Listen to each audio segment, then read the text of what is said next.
What's up everybody, and welcome back to another video. In today's video I'm going to be going through my plan for game week 17.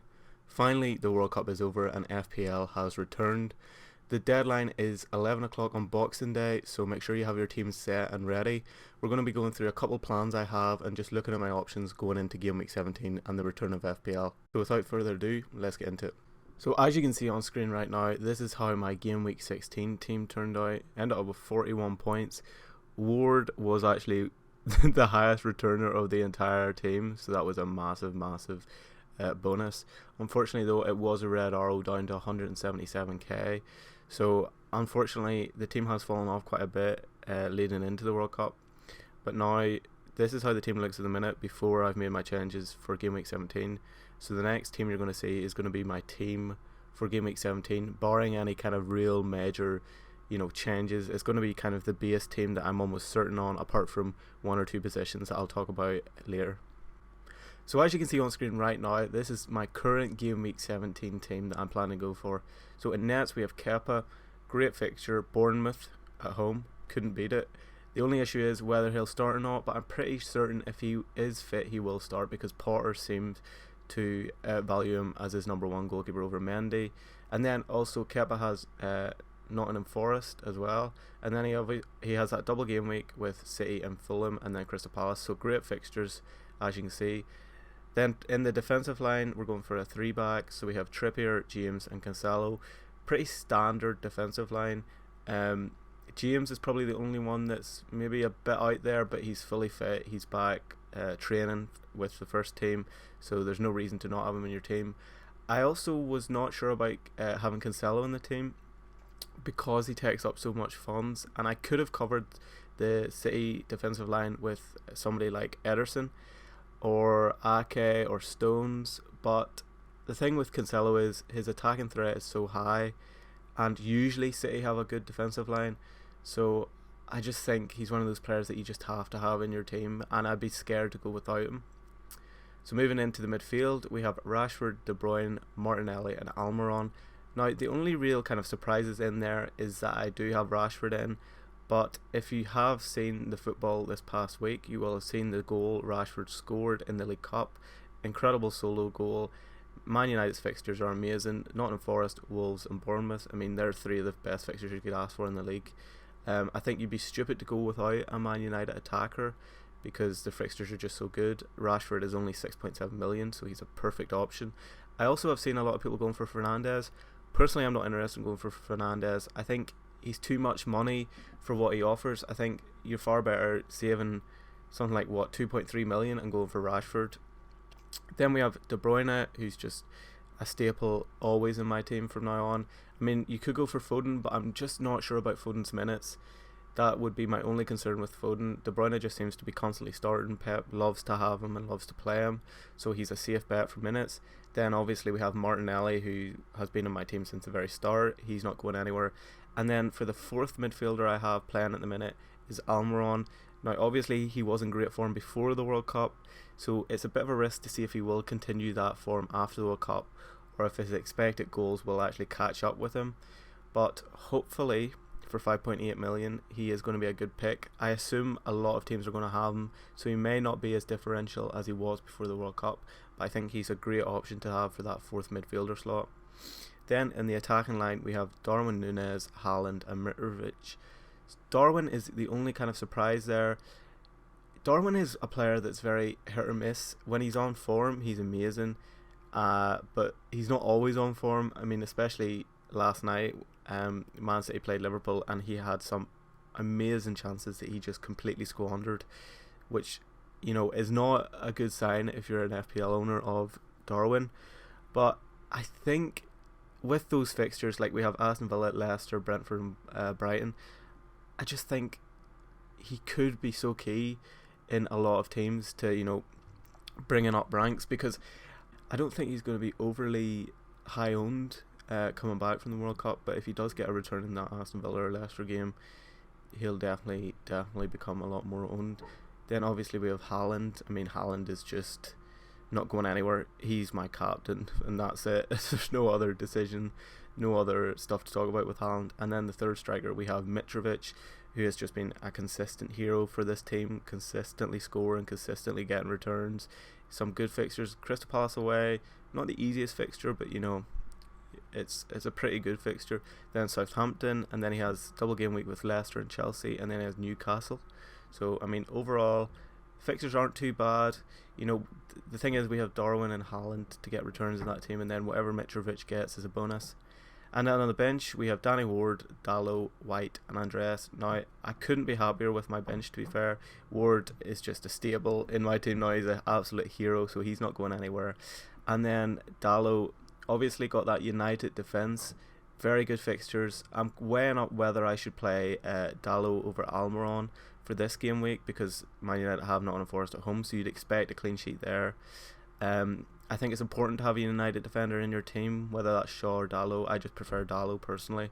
I think he has a much better attacking threat than Shaw, so he's definitely going to be in my team. Then we have White, who did go to the World Cup but didn't play a minute and then left early.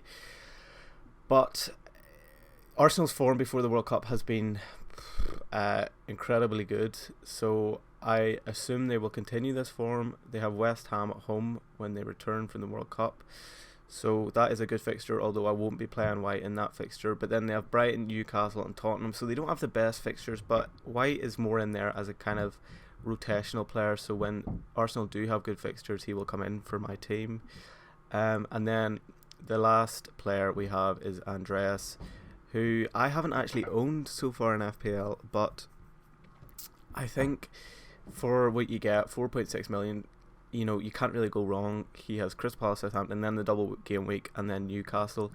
He's also one of those players that will just come into my team when I need him, and he has actually been able to get returns so far this season. You know, he's on corners, I'm pretty sure, so there is quite a high chance that you will get lucky. It's whether or not, though, you play him when he does return, that's going to be the main issue. So as it stands, this is my current Game Week 17 team. So the next team I'm going to show you is a team I'm considering going for, although I'm really not sure on it. I'm still more kind of leaning towards this current team because I just like how it's laid out. I think it's pretty balanced into attack, defence. So the next team I'm going to show you is going to be one I've considered going for. Okay, so this is the team I am considering going for. Now, the only main change in this team compared to the previous one is that I have indeed brought in Harry Kane. Now, the fixtures are Brighton, Aston Villa and Crystal Palace, and then they have pretty poor double game week against Arsenal and Man City. Now, this team is either going to be a 3-5-2, where I play Andreas and bench these players here, White, Dalot and Greenwood, or a 4-4-2, where I play Dalot, which I probably will do this week and for the foreseeable few weeks. The only issue is I don't usually like playing a 4-4-2. As you've seen from the previous team, it was a 3-4-3. I much prefer kind of stacking, you know, my attack rather than my defense with 4 defenders compared to 2 attackers. But the thing is, with this team, I can't really do anything else apart from have the 4-4-2 or the 3-5-2, because Kane is obviously so much, and then I have Haaland. The only reason I'm considering going for Kane is because before the World Cup he was just consistently returning game after game, and he was also going under the radar and wasn't highly owned at all. The only issue with this team, which I have, is that it kind of doesn't give me much freedom. With the previous team, I could, you know, move about, I had extra funds, you know, I wasn't kind of pigeonholed into playing, you know, one formation. But with this team, you know, I'm only ever going to play with 2 attackers because I'm not going to play Greenwood. That's just not going to happen. So this one just leaves me a lot more rigid, which I don't like when playing FPL. I like to have freedom. I like to be able to kind of alter my formation as I see fit. With this, I can only play, you know, a 4-4-2 or a 3-5-2, which, you know, just won't be the case really for me. But if I could work out a way to get Kane in a 3-4-3 that, you know, left me still with a good team balance, then I would definitely consider it. I think Kane is a great option if you can get him into your team. The only issue is I wouldn't go out of your way to get him in and kind of, you know, risk weakening other spots in your team, like your defence or your midfield. I think if you have Darwin in there, if I just take Kane out and we put Darwin in, there we go. And we drop Dallo to the bench, bring Greenwood out, and then put in Mitrovic if I can find him. Oh, I must have missed him. So yeah, there we brought in Mitrovic back into the team. So as you can see with this team, you know, I have a lot more freedom. I can take out Almiron, put in Dallo, still a solid team. I can take out Mitrovic, put in Almiron if I want, still a solid team. You know, I can do a lot. I can take out Almiron for Andreas, you know, White for Andreas, you know, or just, you know, anybody like that. So it gives me a lot more freedom compared to the other team. The only thing is, wait, if I just change this back. The only thing is, you know, Keane has been consistent in his returns. Darwin has performed, definitely, he's performed well in certain games. Although, has he been as consistent as Keane? Definitely not. So that would be my only worry. But I just like the balance of this team much better than the other team. Now, the only other thing I have considered doing is taking out Mitrovic and restoring Martial. Now, on paper, this looks like a better team, in my opinion, because if I take out, say, Almiron, like, as you can see, we've got 3 United, which, trust me, I'm not, you know, 100% about, because United are United at the end of the day. But, like, it's Nottingham Forest at home is just such a good fixture. And also, it's important to bear in mind that Nottingham Forest will not have Dean Henderson in nets because he can't play against his parent club. So, when you take that into consideration, I mean, this team looks even stronger. And the thing with Martial is, you're getting him for Nottingham Forest at home, while Mitrovic has Crystal Palace, and then they also play. Let me see.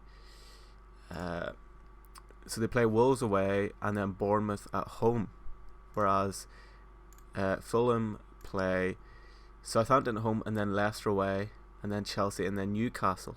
Right. So what you could do is, when Man United have that City fixture here, you could take out Mitrovic, ignore the bank. You take out Martial, sorry, and then put Mitrovic back in. Now, obviously, Newcastle, Tottenham, and Chelsea aren't great fixtures. Thing is, you know, you could even bench Mitrovic for one of the double game week players or Almiron, you know, whatever you want to do there. But the thing is, with Mitrovic, you're not expecting him to return all the time. But the thing is, he's on penalties. So if they get lucky against Newcastle, Tottenham or Chelsea and, you know, get a penalty, then, you know, you'll be extremely happy with that. And the thing is, Chelsea's defence and Tottenham's defence have not been good this season at all. And that's coming from a Chelsea fan. Newcastle have evidently been solid with their defence. But, you know, if Mitrovic gets lucky and Fulham get a penalty, he's going to be the man to take it. And 9 times out of 10, he's going to score. So if you want to stick with Martial to begin with, you know, get those good fixtures, Nottingham Forest, Wolves and Bournemouth, and then move to Mitrovic when Man United's fixtures change, you know, because they've got Man City, then Arsenal, and then they've got Crystal Palace, Leeds, you know, so their fixtures do change again. So it's just whether or not, you know, you could even hold Martial and sub him, you know, for a few games, you know, that. But the thing with Martial is, it's hard to say, and I don't want to talk too much in advance because who knows, he could pick up an injury. But, you know, if I'm being honest, it's either going to be this team I go for with Martial in it, or it's going to be, let me see, this team here with Mitrovic in it. The other team with Keane, I'm really not set on, to be honest, because it just doesn't give me the freedom that I get with this team. So, yeah, that's about it. That's the way things stand at the minute. If anything changes, I will let you know. Make sure to follow me on Twitter at FPLFatherTed, because that's where I will be posting any updates I make to my team. So while I'm editing this video, I've just seen some news from the Game Week 17 press conferences, and the main news I've seen is that Mitrovic is a doubt for Game Week 17 and that Potter says Mendy is unsure for the game against Bournemouth. So that pretty much locks in Martial into the team for Game Week 17 instead of Mitrovic. I think it's a safe bet. I think, you know, Mitrovic could play, but I don't know if you want to take the risk with that. And then if Mendy is unsure and Kepa is fit and has been training, then I'm pretty sure he's locked in to start. So yeah, that pretty much cements Martial into my Game Week 17 team over Mitrovic. So thanks everybody for watching. Don't forget to like, comment and subscribe. Make sure to follow me on Twitter at FPLFatherTed, and I hope you have a good game week and a great Christmas. Thanks for watching.